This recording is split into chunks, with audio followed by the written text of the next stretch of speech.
Hi, Collister. This is Pastor Joe. We are continuing our racial justice course of study. We're actually moving into a new section. So for the next few weeks, we're going to be talking and engaging the topic of white privilege. The concept itself, just that word in today's society, makes some people defensive. It might make you feel defensive, like, oh, here we go again. I don't want to talk about white privilege. I encourage you to at least watch these videos and read the links we're suggesting, because I think there's a lot of misunderstanding, and I think there's a lot to be gained from this conversation if we approach it with a humble spirit and an open mind. So the first thing I want to say regarding white privilege, and this is my perspective, I don't represent the entire group that's engaging racial justice at Collister. But from my perspective, white privilege is not here to make you feel guilty, right? It is not here to make white people feel shame. It is not here to make white people feel bad about being white. That's not what white privilege is about. You can't help, no one can help the ethnicity with which they are born into.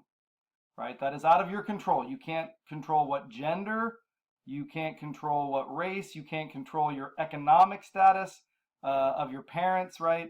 You don't control whether you were born in the US or China. If you have no control over being a white person in the United States, then you can't really feel guilty for that. You didn't do anything. There's nothing wrong with any ethnic group. So this is not about guilt. This is not about feeling bad about being white.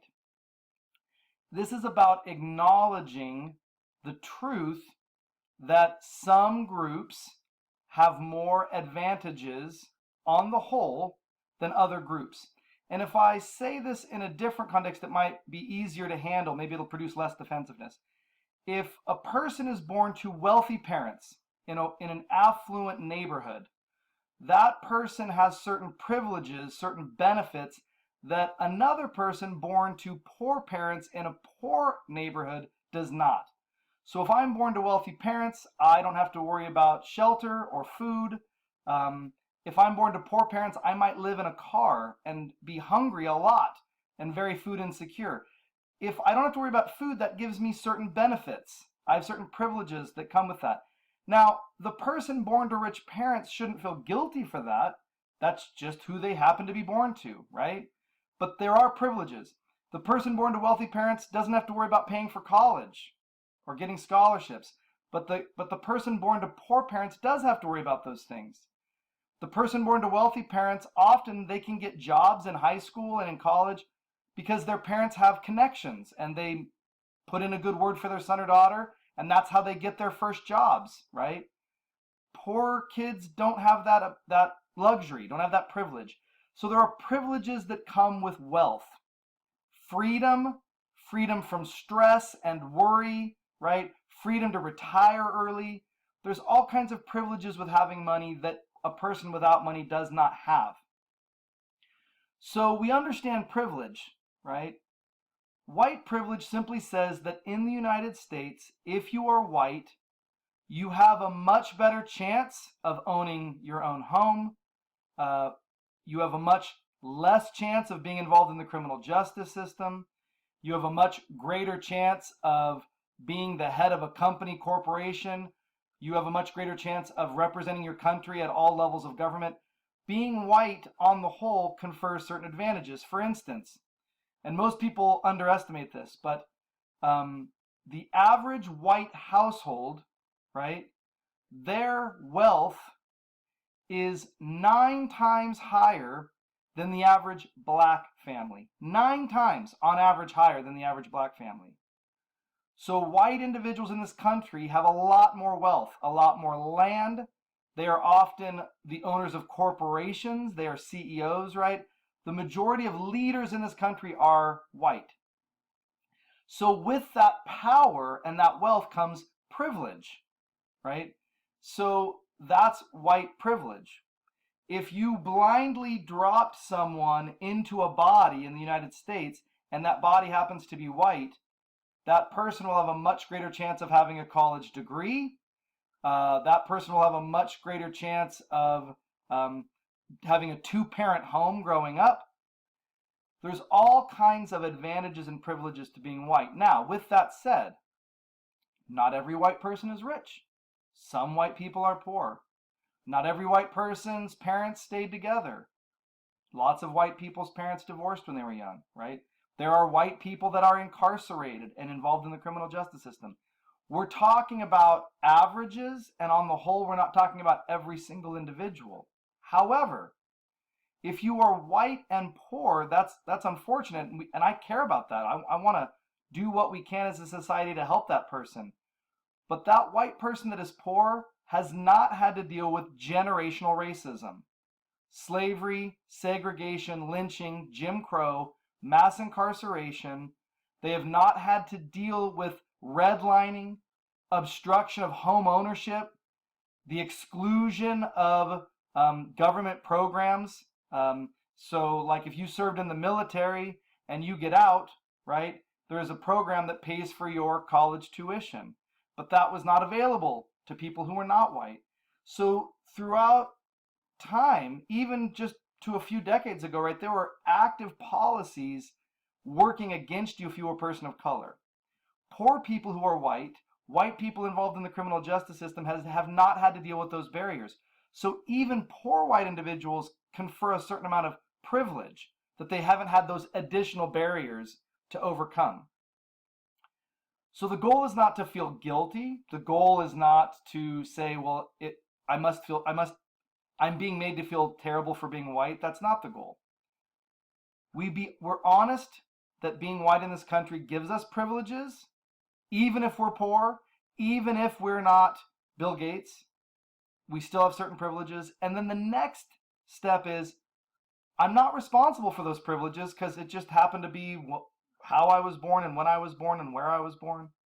But I am responsible with what I do with my privilege. I am absolutely responsible. We are responsible. In Scripture, you are blessed to be a blessing, always. You are not blessed so that you have power and wealth and comfort. That's not why God blesses anyone. We are blessed to be a blessing to others. So whatever I have in terms of power, wealth, voice, privilege, I'm supposed to use that to empower others, to equip others. So I'm supposed to divest myself of power and privilege so that others might have more of it. This is the way Jesus empowers. Jesus doesn't use power to control. Jesus divests himself of power so that others might have a voice and be equipped. So that's the call for us to use our white privilege to empower other voices, to give them more a voice, more a place at the table, more power. This is partly what we're doing with our land as a church. We're giving our land away to empower two families that can't afford going rates in Boise to be able to afford to rent a home. We're going to use our land to empower others. We're going to give it away in sorts, right? That's how we use privilege, is to give it away. So one of the things I'd like to do now is a little bit of a exercise, and you're going to have to pause me. So get ready to pause me a little bit, right? I encourage you to get a piece of paper and a pencil or pen, and you're going to make tally marks. So one column on the paper, you put white. The other part of the paper, the other column, so maybe you break it down into like vertical columns, white on one side. You can put other, right, or people of color on the other side. And we're just going to make tally marks in this exercise, okay? So I did this in my office. So all of the evidence that I gathered was in my office. For you, it might be your home, or it might be your living room, a place where it might be appropriate and you would feel comfortable, right? And essentially, I'm just going to have you observe your life, look around your room, your house, and get a sense of your life and its diversity. So here's the first thing I want you to do. I want you to look at the photographs in your living room or in your home. So pause me, go look around your house at the photographs, and here's what I want you to do. For every white person that shows up in your photographs, I want you to put a tally mark in the white column on your piece of paper. For every non-white person in the photographs, put a tally mark in the non-white column. So you're tallying your photographs that are hanging on your walls, right? That are in frames on your desk. How many white people show up? How many people of color show up? So pause me and do that now. Did you do it? All right, I'm going to give you a visual of my life. So in my office at NNU, I looked at the photographs, and this is visually what it looks like. So you can't see that great. I'm going to try to show you. The lighting's weird. So you can see those two marbles, those two non-white marbles, surrounded by a sea of white marbles, right? So in my pictures, I've got my family, I've got my friends, I've got my colleagues, and they're almost all white. I have 2 images in my office of non-white friends, colleagues, students. My life in terms of photographs is just totally white dominated, right? I wonder how you did when you looked at that, right? This is not judgment. This is not about feeling bad about it. It's getting to the heart of the reality, right? Much of our lives, we surround ourselves with people that look like us, that think like us, that have similar backgrounds and values. And so that is a reality, right? So we're going to do another exercise. So in this time, we're not going to look at pictures. This time I want you to go to a bookshelf in your room. You can just do 1 row. I think I did 2 rows in my office. And I want you to look at the books and the authors. For every white author, I want you to put a tally mark next to the white. For every non-white author, put a tally mark next to the non-white. Okay, so you have like a sheet going, right? So pause me, take a look at your books, and then we'll come back and talk. All right, did you do it? So let me show you my visual. So this is my books. I did like 2 shelves. I'm a little better. So you can see there's a little more color here. To give you the numbers, about 75% of those 2 shelves were white authors, 25% non-white authors. So I was doing better, right? More diversity in my books. And if I had done this 10 years ago, it'd probably be 90% white or Western authors. So I'm adding some more diversity. I'm adding some new voices into my life, hearing their stories, their autobiographies, their perspectives and their arguments. And this is vital because not only do we surround ourselves with family and friends and colleagues that look like us, but we often then read Christian white authors that have very similar perspectives, and we have very little diversity of thought in our lives, right? This is not right or wrong. This is not about feeling guilt or judgment. It's about observing how whitewashed many of our lives are, and that makes it very hard for us to empathize, have compassion for, be responsive to the voices of non-white folks in our country, in our places of employment, in our families. And so we have to start thinking about that, right? So we'll do 1 more. So again, get your sheet out, right, that you've been doing your tally marks. And this time what I'd like you to do is I want you to either look at your Netflix, if you watch Netflix, right?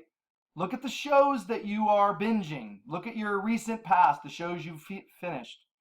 And how many of those are dominated by white actors, writers, directors? And then how many people of color are involved? Or if you don't watch Netflix and you don't watch television that much and that's not easy for you, maybe look through your emails. How many people over the last 7 days that you emailed back and forth with, how many of those are white? How many of those are people of color? And tally it up.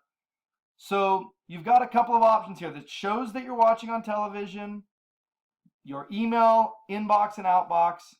Pause me and do your tallies. So I did my Netflix account, and I'll give you another visual. So there's a few non-white marbles in this jar.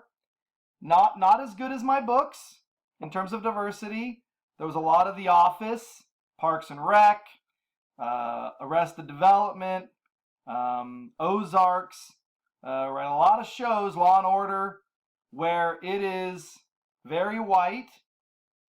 This is not necessarily like a bad thing, like I don't have to feel judged. I have to become aware that I surround myself and insulate myself with one perspective for the most part. And this perspective has privilege in our country, has the majority of wealth, land, and power, owns most of the corporations, holds most of the political seats of power.